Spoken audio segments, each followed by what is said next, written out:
Boa noite. Conheço alguns, quase todos de vista, nos conhecemos. Sou Everton, esposo da Patrícia e pai do Antônio, né? E fui convidado a estar com vocês essa noite, mas recebi um convite junto com outras pessoas para fazer parte desse projeto de uma caminhada aprofundando o conhecimento teológico na nossa paróquia, na nossa comunidade. E confesso que é uma grata satisfação poder estar aqui e falar de algo que é tão importante para a nossa vivência, a vida cristã. E ajudar a compreender um pouco do significado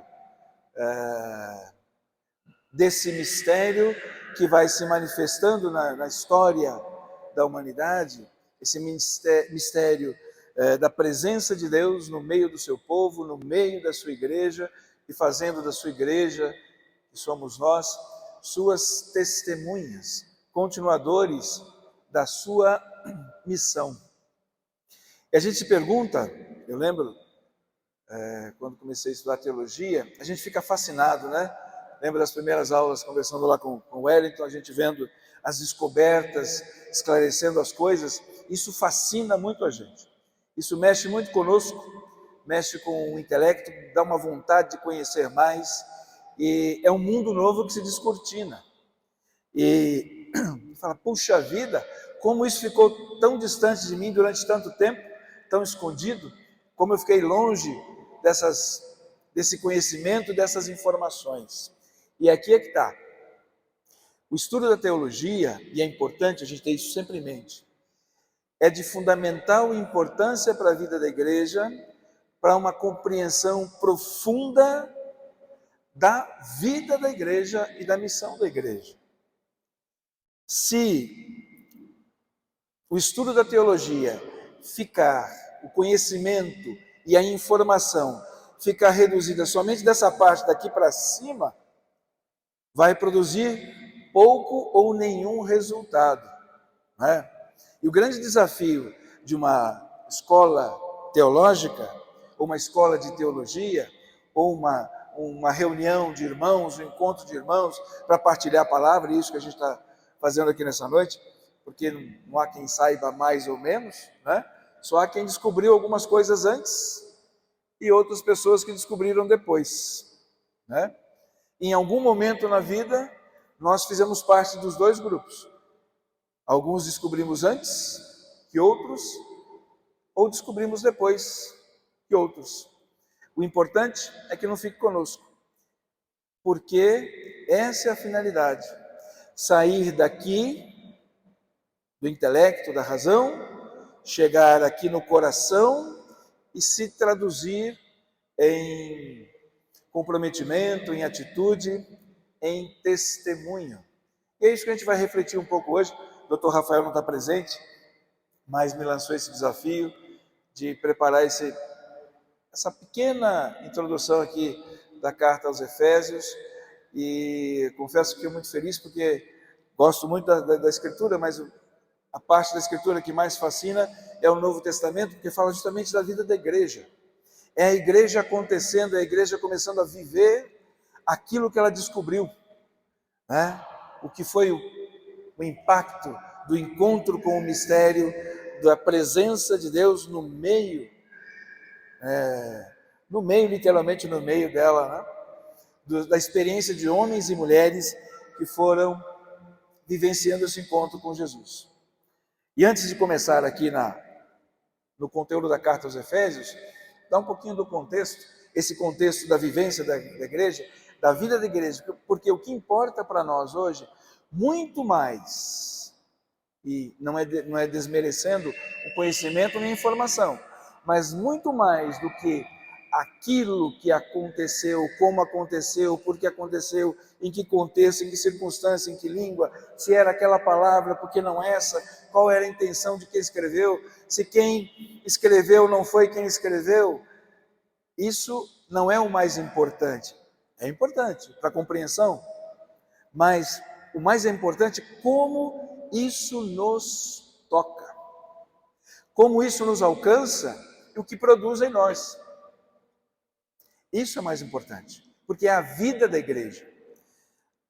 Eu cresci, e talvez uma boa parte de nós aqui presentes, crescemos ouvindo, vivendo nesse ambiente eclesial, crescemos ouvindo assim, que a Igreja Católica, em algum determinado momento, perdeu o tempo, o time da história e ficou para trás, perdeu membros, né, adeptos, reduziu, diminuiu, e os protestantes e das várias outras denominações cresceram, porque eles se apropriaram da palavra de Deus. Eu não sei se tem alguém aqui no meio de nós que não é católico. Se não for, seja bem-vindo, isso não é problema, é só para contextualizar. E se apropriaram mesmo desta palavra de Deus. Só que o ponto de partida, e isso é importante gravar no coração da gente, o ponto de partida da vivência cristã, da história da igreja, não é a palavra, por incrível que pareça, né? A gente está conhecendo isso. Ela acabou vindo depois. Isso que nós conhecemos como palavra, esse conteúdo que está aqui, é o testemunho da vivência de homens e mulheres. Então, primeiro houve uma vivência e depois houve o registro dessa vivência e o reconhecimento dessa vivência como sendo palavra de Deus. E eu não estou dizendo que não é revelada, não é isso, mas é a forma como ela foi compreendida, como ela foi recebida. Então nós tivemos uma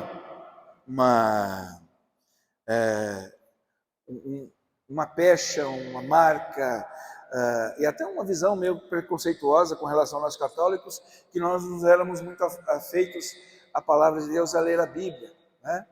E que os protestantes nos superam muito nisso. Eles nos superam bastante nisso. Porém, o ponto de partida não é o livro.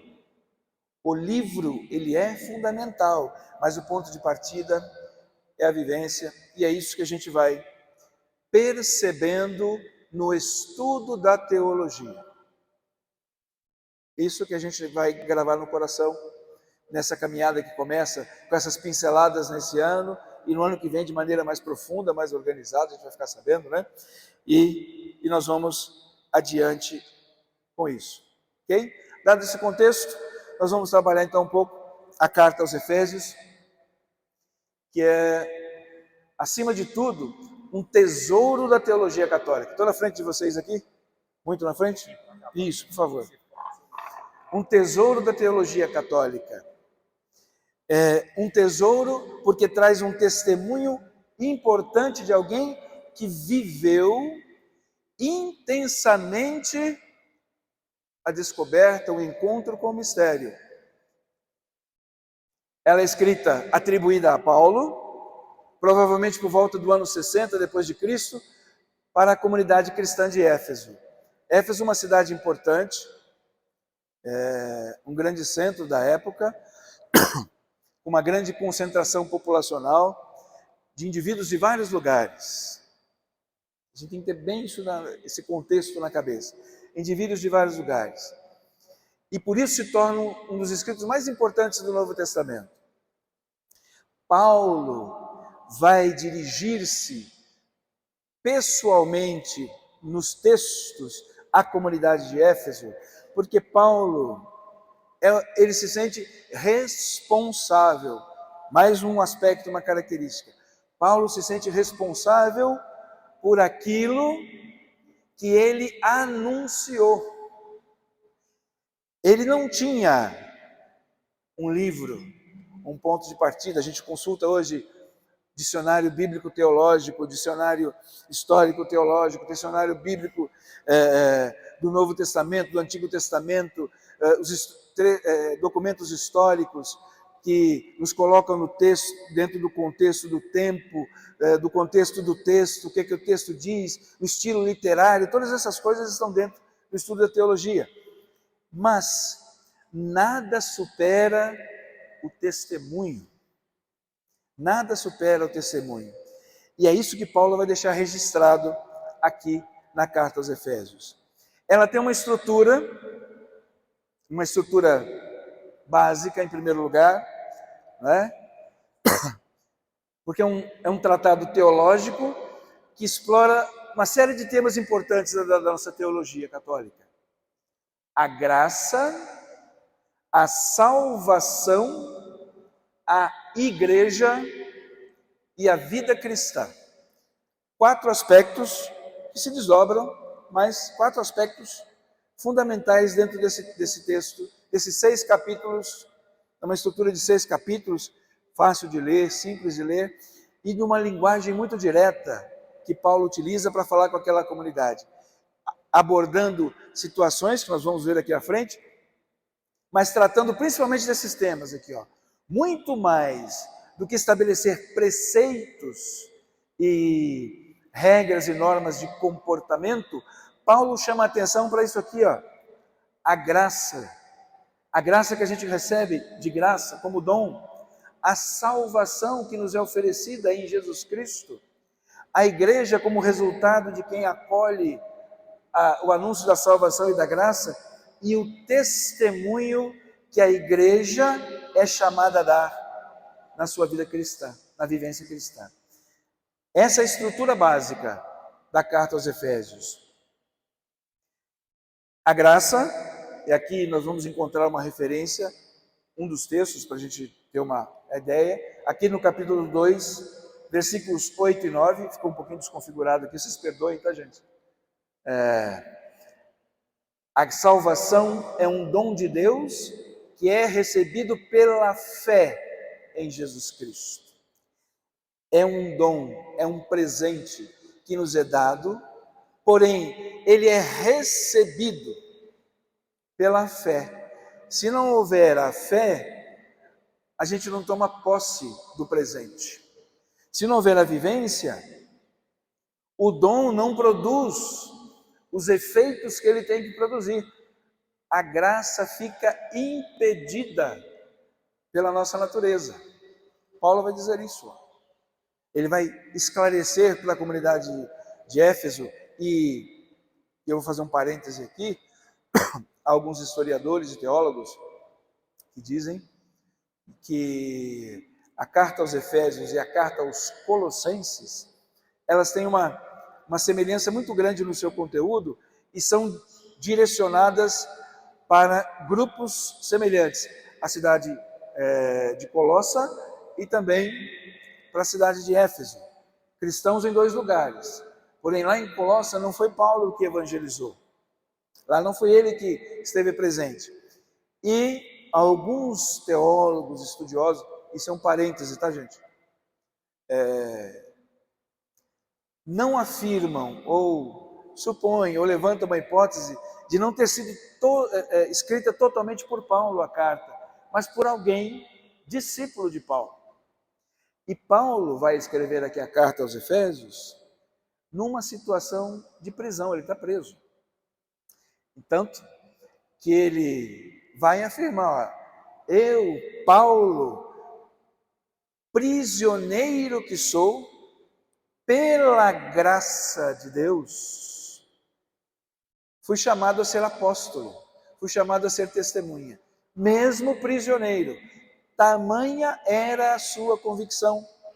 Porque a gente conhece a história de Paulo, a sua experiência, a sua vivência com a manifestação da graça, do dom de Deus, que ele acolheu com fé, confiança, lá na experiência com Ananias, né? Lá, com a experiência com Ananias, em Damasco, aprendendo ali, ele acolhe de tal maneira que a sua vida é transformada e ele se torna testemunha, apóstolo. A graça que faz isso. Paulo vai se utilizar do seu testemunho, da sua vivência, para chamar a atenção da comunidade de Éfeso. Ele diz aqui, pela graça fostes salvos, por meio da fé, e isso não vem de vós, é o dom de Deus, não vem das obras, para que ninguém se encha de orgulho. Efésios 2, capítulo 2, versículos 8 e 9. Vocês preferem que eu vá citando os textos para vocês irem acompanhando aí? Não é? Então, no capítulo 2, versículos 8 e 9. Não vem das obras isso aqui. Havia uma discussão na comunidade, alguns grupos, como hoje é comum, divergências, mesmo entre pares, há divergência. Hoje eu até falava com a Patrícia lá, a gente conversando um determinado assunto, ela deu uma opinião, eu falei assim, não, eu prefiro assim. Ela falou, só porque eu não gosto?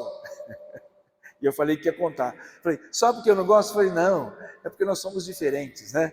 É por isso, e é isso mesmo, nós somos todos diferentes.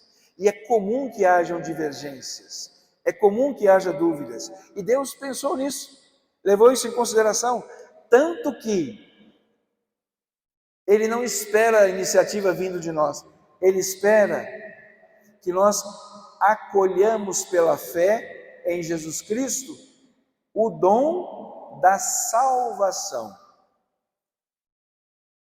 Salvar, no sentido teológico, a gente pensa, o sacrifício redentor de Jesus nos libertou dos nossos pecados, né? Venceu a morte, nos comunicou a vida, é para nos livrar da morte eterna, doutrina da igreja, palavra de Deus, realmente é isso. Mas, de que maneira? De que maneira? Paulo vai dizer aqui um pouco mais na frente para nós.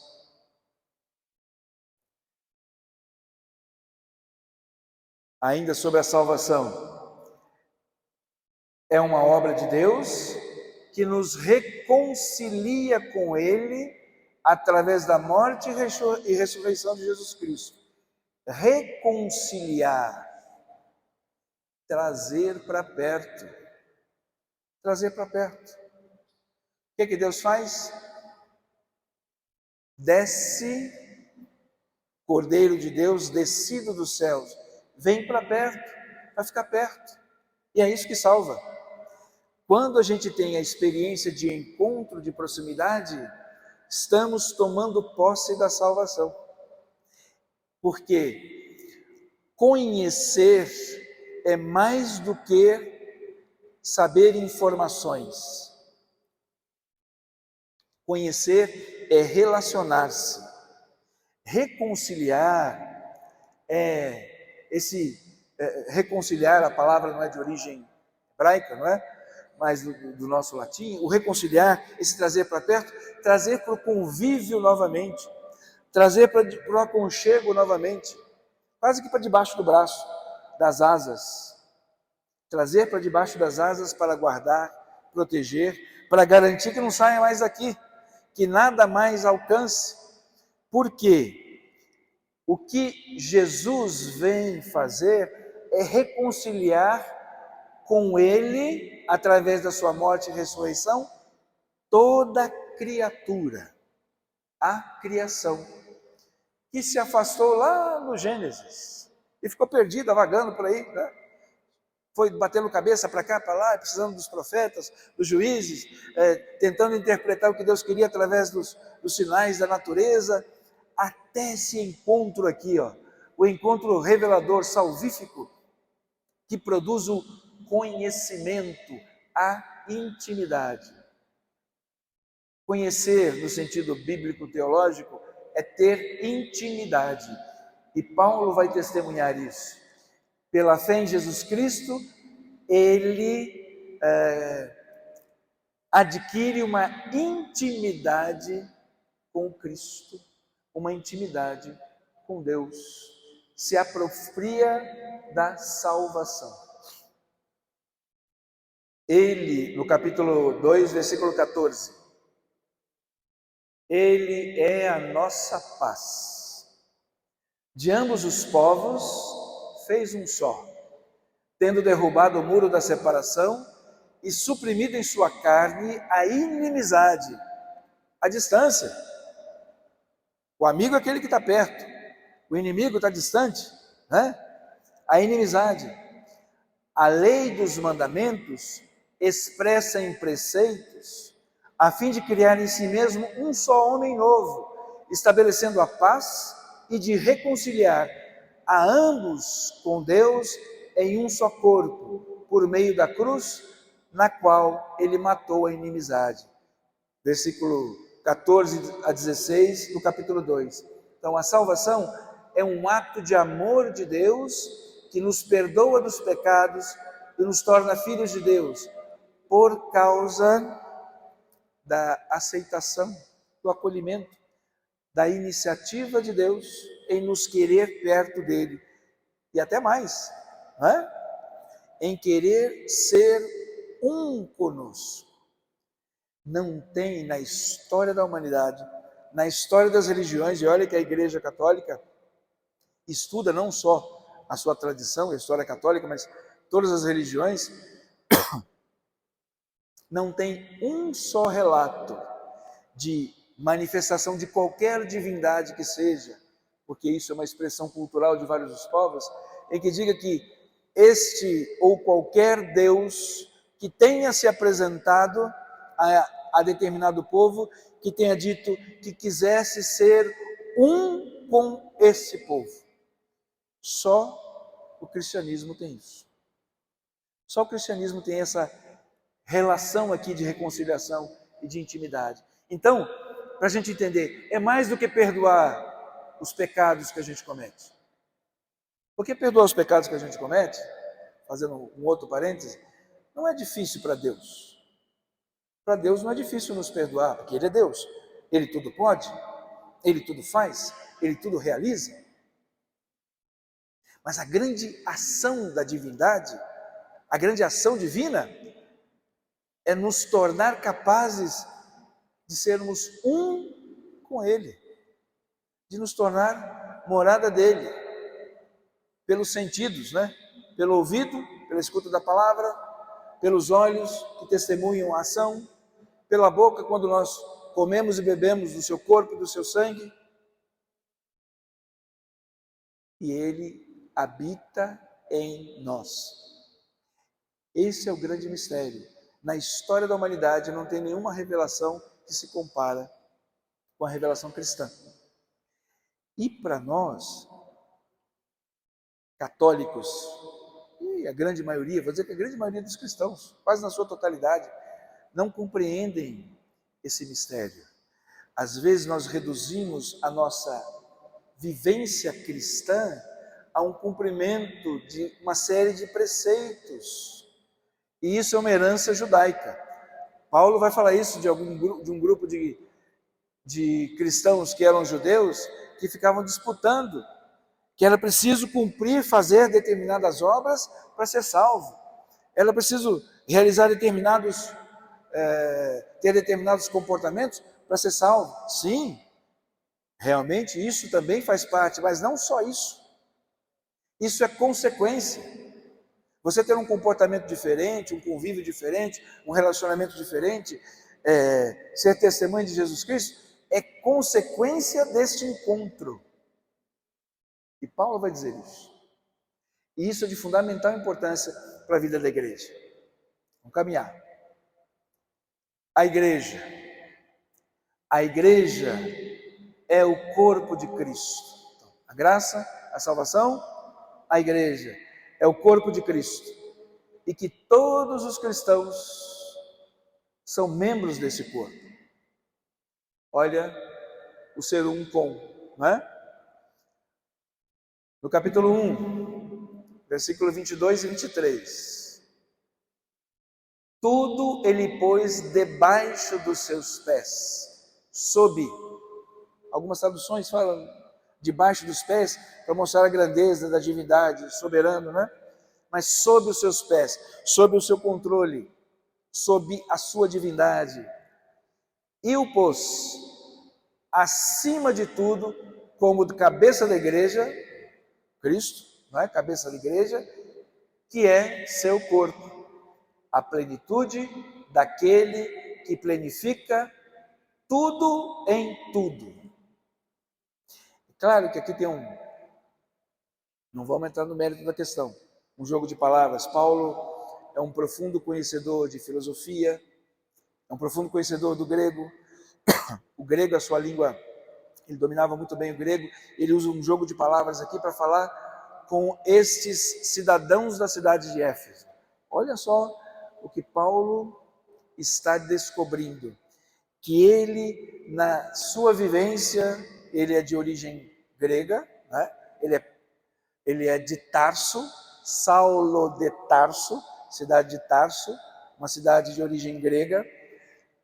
Supostamente seus pais eram gregos ou de cultura grega, judeus gregos, que tinham uma herança aí, uma herança histórica de vivência, de conhecimento, além de ele ser alguém extremamente estudioso, interessado em conhecer, era alguém extremamente inquieto.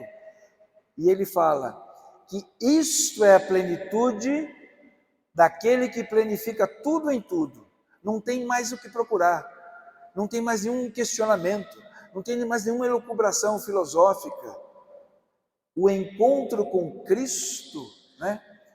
Todo conhecimento, toda informação, nada supera o conhecimento de Jesus Cristo, testemunho de Paulo, que vai, e é importante a gente conhecer esse homem, porque ele vai imprimir um caráter para a igreja, para essa igreja que começa a se organizar a partir ali da ressurreição de Jesus, que começou batendo cabeça. Não esqueça que nós estamos falando por volta do ano 60 depois de Cristo. 60 depois de Cristo, depois do nascimento de Jesus, né? Então aí está na metade, uns 30 anos, 30 e poucos anos, um pouco mais, um pouco menos, depois da morte de Jesus. Imagina, você lembra o que você estava fazendo 30 anos atrás? Eu não consigo. Eu não consigo lembrar, às vezes, do mês passado, a gente estava tentando lembrar qual foi a última aula, a aula anterior do curso de teologia, a gente não consegue lembrar. Imagina 30 anos atrás. E Paulo, isso está fresquinho nele, na cabeça dele, no coração e na vida dele. Está lá, está latente, latejando não, está latente, está vibrante e contagiando quem está convivendo com ele, contagiando essa igreja. E ele vai afirmar, e essa afirmação é importante, que a igreja é a comunidade dos cristãos, porque ela é o corpo do Cristo. De tal maneira, Cristo se une à igreja, de tal maneira esse dom se manifesta, de tal maneira esse dom acontece, que ela se torna corpo. Quem acolhe o dom pela fé no Cristo se torna, não é que virei um braço, passo a fazer parte do corpo de Cristo. Me transformo no corpo de Cristo, me torno corpo de Cristo. E isso é um processo, claro. Quanto mais conheço, mais eu amo. Quanto mais eu amo, mais eu creio. Quanto mais eu creio, mais eu conheço. Quanto mais conheço, mais eu amo. E esse é o ciclo que a igreja tem que viver. E é importante a gente ter isso em mente. É bem verdade que a nossa instituição eclesial se tornou muito burocrática em vários aspectos, segmentada, organizada, e às vezes até organizada demais, né? Burocrática e teórica, ficando nessa parte daqui para cima somente, e esse conhecimento, essa informação, dificilmente, demoradamente chega no coração e mais ainda se transforma em ação. Mas isso, lembra das divergências? Isso é um aspecto, é uma característica, e por isso mesmo é um desafio para a própria igreja conhecer para melhorar o seu testemunho. E é isso que Paulo está dizendo aqui para a comunidade de Éfeso. Percebam o que vocês estão fazendo, olhem o que vocês estão vivendo, para que o testemunho, aquilo que vocês são chamados a viver, a ser e a fazer, em nome de Cristo, aconteça. Em vários momentos nós vamos encontrar nos textos das cartas paulinas é um slide que eu não preparei, mas vou fazer um parênteses aqui. A gente pode depois mandar, disponibilizando, pode mandar para vocês, ou no estudo vocês podem fazer tranquilamente, aprofundar isso. Nós temos as cartas paulinas, atribuídas a Paulo, nós temos as chamadas cartas universais, que não tenho muita certeza, não é direcionada especificamente para um lugar, embora tenha um nome, como a carta aos Hebreus e tal, mas os fatos e os acontecimentos, não é que acontece assim, está acontecendo em Éfeso, depois, primeiro com os romanos, depois com os colossenses, depois com Efésios, depois com os tessalonicenses. Se a gente pegar o contexto histórico, nós vamos ver que algumas cartas foram escritas e alguns textos dos Atos dos Apóstolos estão na mesma época cronológica de algumas cartas. Ou seja, tem gente vivendo essa experiência em vários lugares ao mesmo tempo, como hoje. Como nós estamos vivendo aqui, e outros lá em São Paulo, outros lugares, outros países, estamos vivendo, estamos compilando essas experiências. E a gente devia guardar isso. E se pensar bem, a gente traz na memória, essa experiência com Cristo. E aí que entra o estudo da teologia, porque desejar conhecer também é um sinal de maturidade da fé, que deveria acontecer lá quando a gente faz o crisma, né? Mas demora muito, e às vezes nem acontece, porque outras coisas, outros barulhos, ruídos interferem, mas isso acontece simultaneamente. E se a gente pudesse continuar escrevendo, sabe, um testemunho pessoal, imagine você escrevendo uma carta para os seus filhos, para os seus netos, para o seu irmão, para a sua irmã, né? Familiares distantes, amigos, ou recebendo de alguém uma carta que chama a atenção para alguns aspectos da sua vida. Hoje a gente recebe e-mail, né? Recebe um e-mail lembrando a gente de alguns compromissos que nós temos, ou coisas que nós temos que fazer, coisas que nós assumimos.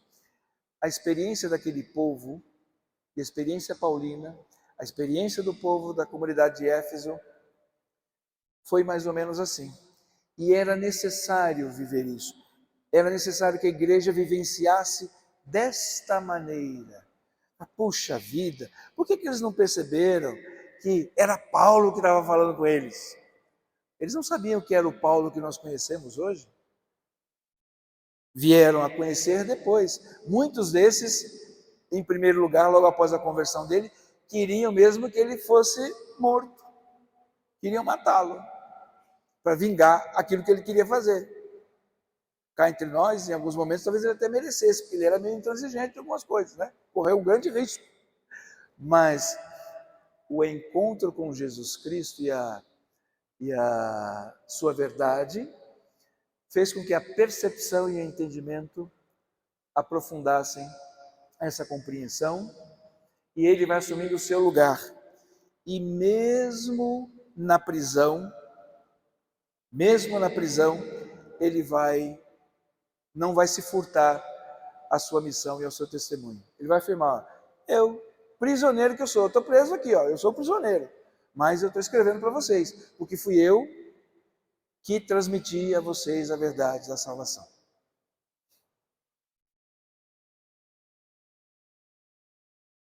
Opa! E por fim, e ao final, a vida cristã. A carta aos Efésios também oferece orientações para a vida cristã. Paulo afirma que os cristãos devem viver uma vida de santidade conforme o exemplo de Cristo. Esta santidade aqui, a gente tem que compreender ela também no sentido teológico. Capítulo 4, versículo de 1 a 3. Exorto-vos, pois, eu, o prisioneiro do Senhor, a andardes de modo digno da vocação a que fostes chamados, com toda humildade e mansidão, com longanimidade, suportando-vos uns aos outros com amor, procurando conservar a unidade do Espírito pelo vínculo da paz. Há um só corpo e um só Espírito. Essa afirmação aqui é importantíssima. Paulo vai fazer isso aqui, estava inspiradíssimo, o Espírito Santo soprou ali, né? O Espírito Santo falou, escreve aí, Paulo, pode escrever. Há um só corpo. Eles precisam descobrir isso, Paulo, que há um só corpo. Não adianta retalhar. Não existe o judeu, não existe o grego, não existe o troiano, não existe o judeu que converte cristão, que tem que manter a prática cristã. Há um só corpo. E qual é o corpo?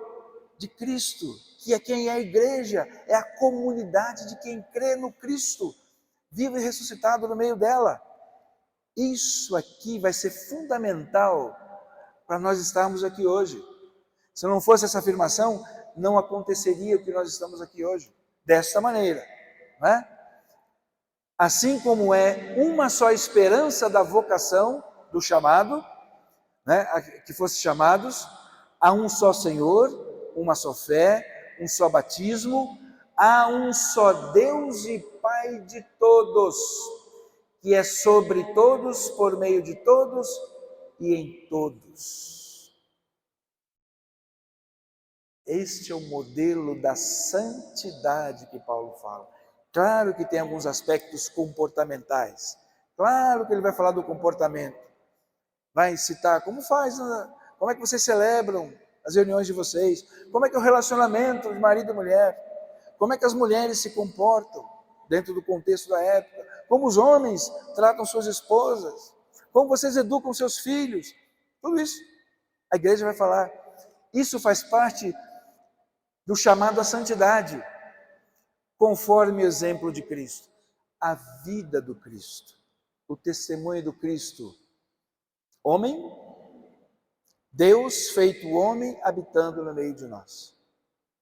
Vocês vão entender por que isso aqui, porque um pouquinho na frente a gente vai entender alguns conflitos que estavam acontecendo na comunidade de Éfeso, para Paulo fazer essas afirmações. Algumas palavras-chave, então, para a leitura da carta aos Efésios. Primeiro, a graça. Salvação, um resuminho, tá? A graça, como dom de Deus. Aqui está, é só para impressionar vocês, é do grego charis, tá? Do grego charis. Salvação, soteria, tem uma matéria de teologia que chama soteriologia, que é justamente um tratado sobre a salvação. Quem tiver a oportunidade de continuar, sem dúvida alguma, vai ter a oportunidade de aprofundar o conhecimento. Da igreja, a eclésia, né, a comunidade, e a unidade, enosis, a unidade. A unidade da igreja no amor ágape. É este amor que costura tudo isso aqui, ó. Sem esse amor, que vem da experiência com o Cristo, não existe isso aqui. Onde há amor, Deus aí está. Se não tiver amor, Deus não está aí.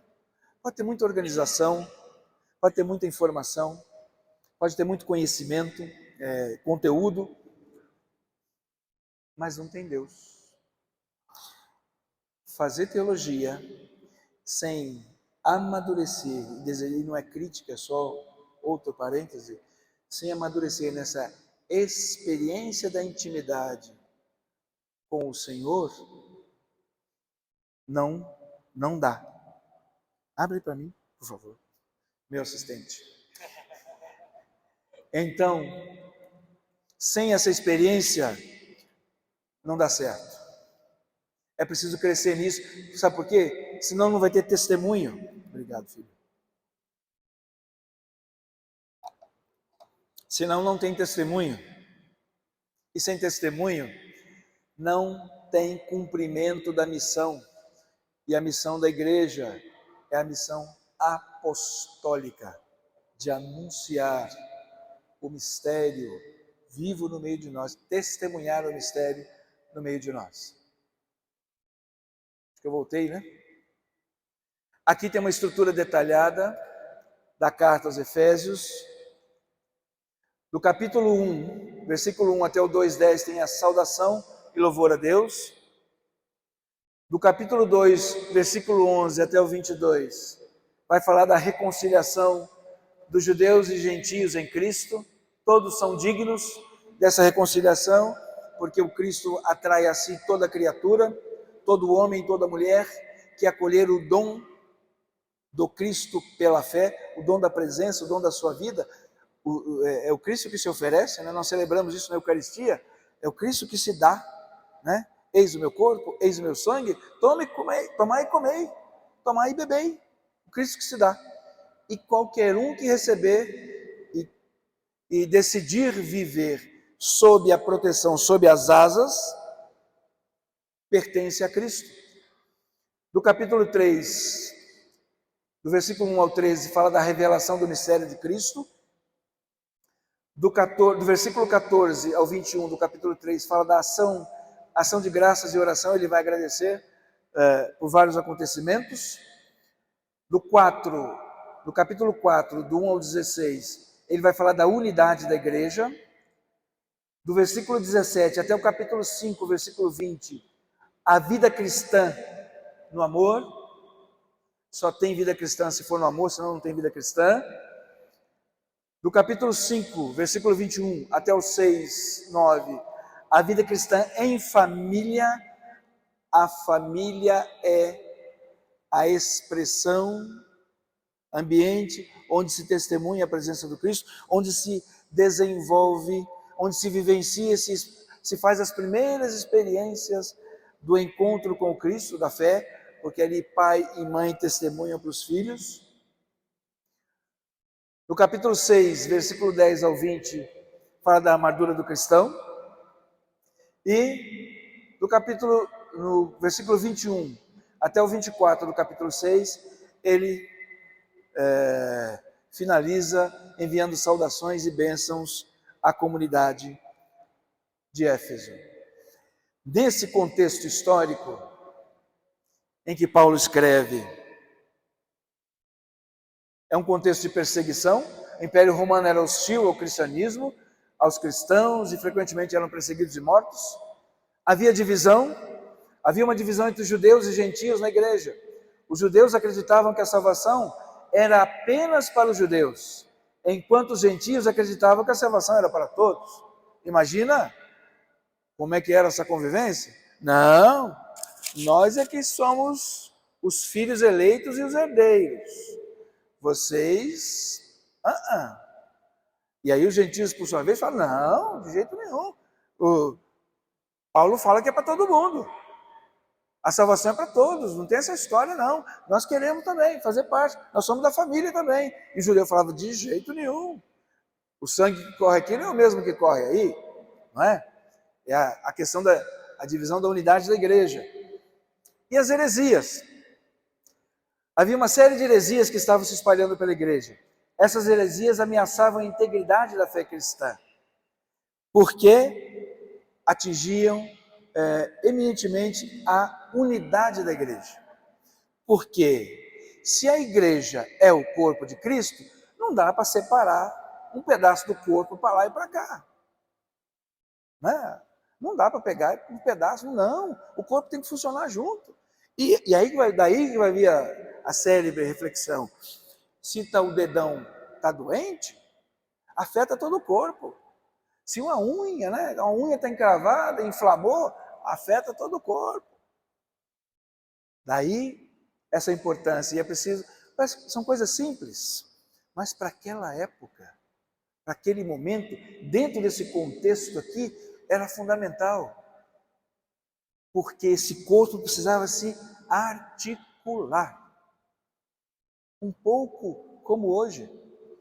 Esse corpo que é a igreja precisa ainda se articular melhor. Às vezes está meio assim, sabe? Parece um polvo. Você viu o polvo que os movimentos são meio descoordenados, um braço lá. Às vezes é meio assim a igreja. Porque também isso é natural. Porque somos povo e falta-nos essa vivência da busca da unidade, que é diferente de pensar igual. Não é porque pensa diferente que não pode ter unidade, ter coesão no testemunho. Então Paulo vai escrever aqui para os Efésios, para responder esses desafios, e ele enfatiza a importância da graça de Deus, da salvação em Cristo, da unidade da igreja e da fé apostólica.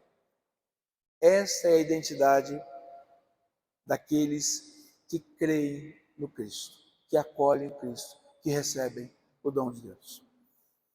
Vamos fazer um intervalo? O intervalinho passou rápido, eu achei que ia demorar, hein?